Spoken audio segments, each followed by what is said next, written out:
Hey guys, welcome back to the YouTube guide. Today we're going to be covering Heromarine unique take on TvP 3cc. Stay tuned. Alright, welcome back to the bullet report portion of the video. Let's get right into it. So this build is one that I took from a recent game of Heromarine versus Estrella on this map. This was during IEM, and this build really stuck out to me. Particularly because it's a little bit different.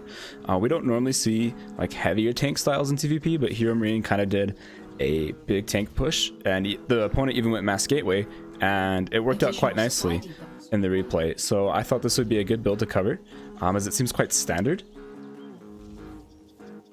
It is a 3cc build, but something unique about it, besides the tanks, is the fact that you only get one engineering bay with the build. And what this allows is it allows for faster unit production because you can afford your fourth and fifth racks sooner. So anyways, this build starting off is a 16 rack, 16 gas.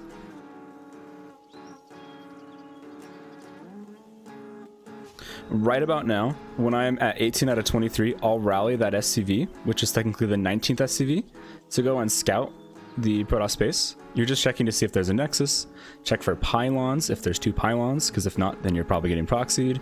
The timing of the cyber core, those kinds of things.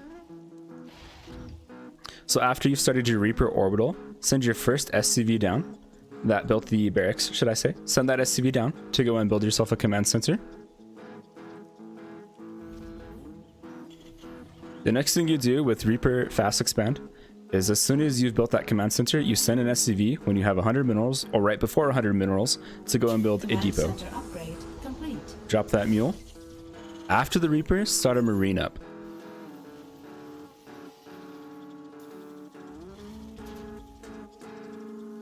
And with that first Reaper, as long as there was a nexus and you saw, the normal stuff happening at the Protoss space, you just basically want to go across the map.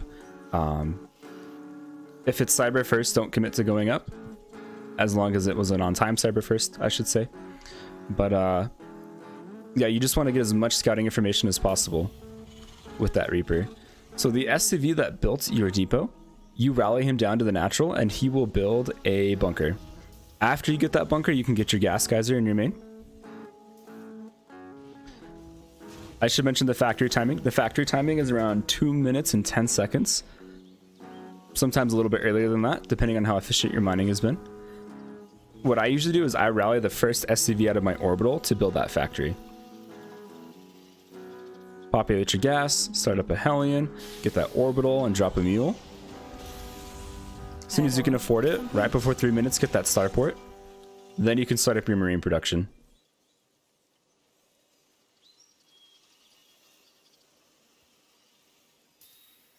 So this build is kind of unique with its mine drop as well. You could, instead of building the Hellion, just get 2 Widow mines. I think that's perfectly reasonable.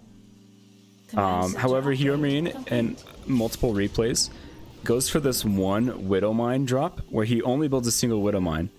But it still creates a lot of pressure on Protoss to not leave their base with their stalkers, which I think is quite smart, and it provides some scouting, as well as getting a faster tech lab than you would if you had, say, built 3 units out of the factory.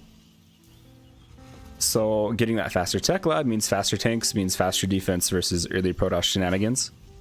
I think is kind of why Heromarine opted for that. Add-on complete. As soon as that tech lab is finished, get a siege tank. And I cut around, I think it's 7 Marines, so I can afford my CC. You could even cut at 5 Marines and get a way fast third command center compared to what I get. This is just a little safer, a little bit better versus Stargate, which, by the way, if you know it's Stargate, instead of going Raven tank first, you would want to go Viking Cyclone. So around 420, pull up some SCVs, pull up 2 to go and make barracks 2 and 3. Drop a mule, start up a Raven.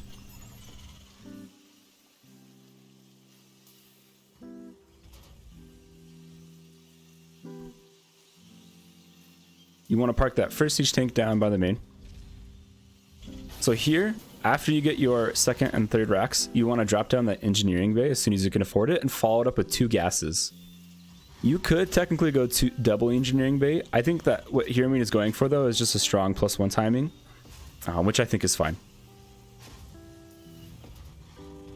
Resume your tank production and your marine production. Get ready to populate your gas.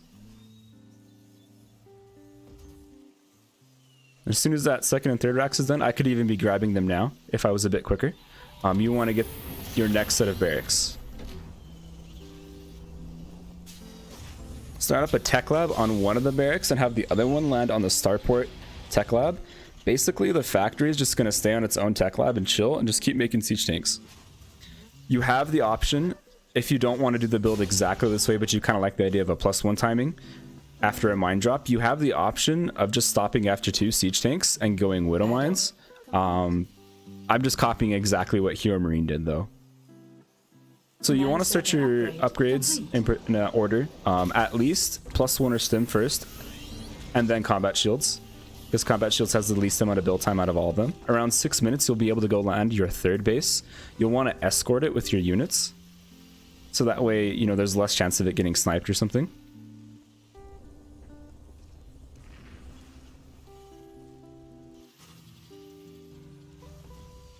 And so like I mentioned, we might normally stop making tanks in TvP after about 2, but this build continues to get at least 4 or 5 of them.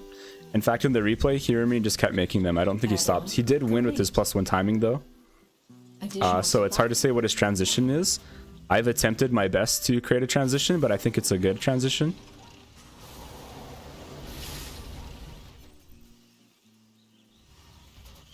Add-on complete.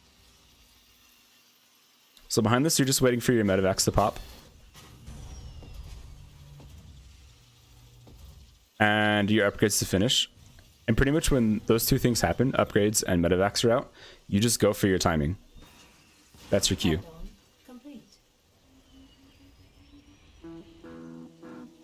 We have a ton of bio here, way more than a normal like 3-1-1 push would have, and a lot of economy behind it. So we're just going to unsiege everything and go for our timing. Behind this, get your +1. Keep building your depots. And what I'm choosing to do as a transition, like say if you don't kill them with this timing, I'm going for double starport, because you can usually afford double starport when you go through CC, and a Ghost Academy. And I'm basically aiming to just hit a 1-1 timing after this with Bio Ghost Viking. It'll feel pretty good if you don't lose a lot of bio in your initial push, but if you lose a lot of bio, maybe you want to go heavier into drop play instead. I don't know. Kind of just depends on the situation.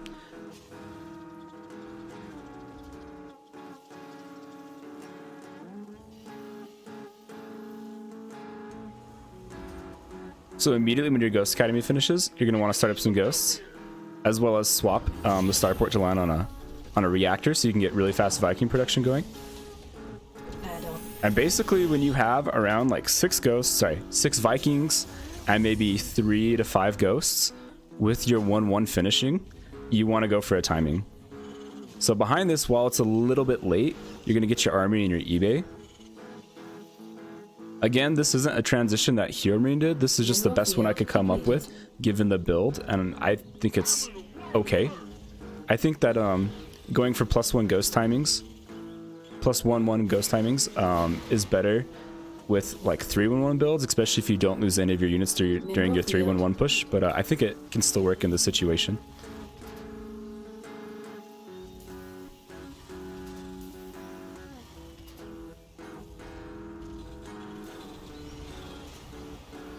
So I'm a little bit slow with my move out, but you have enough units here to just kind of go across the map and hit a timing against Protoss, because our 1-1 just finished. Behind this, obviously, you'd want to start your 2-2. I don't know why I neglected that.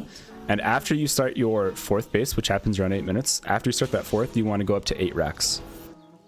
You can go ahead and land your 4th base, transfer some SCVs.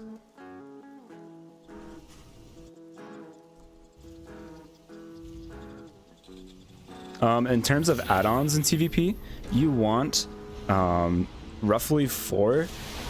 Once you're up to the 8 racks production, you want like 4 of your barracks to be tech labs and 4 of them to be reactors. If it's Colossus heavy, you could even be like 5 tech labs and 3 reactors. Behind this, you can get a fusion core. The late game transition is really up to you. I think though that just hitting a strong Viking Ghost timing is probably the easiest way to beat Protoss. I think it's even stronger than like the normal +1 timings. So anyways, hope you guys enjoy this. If you have any questions or comments, leave them in the chat. Also, I do free coaching, and I'll see you guys soon. Bye.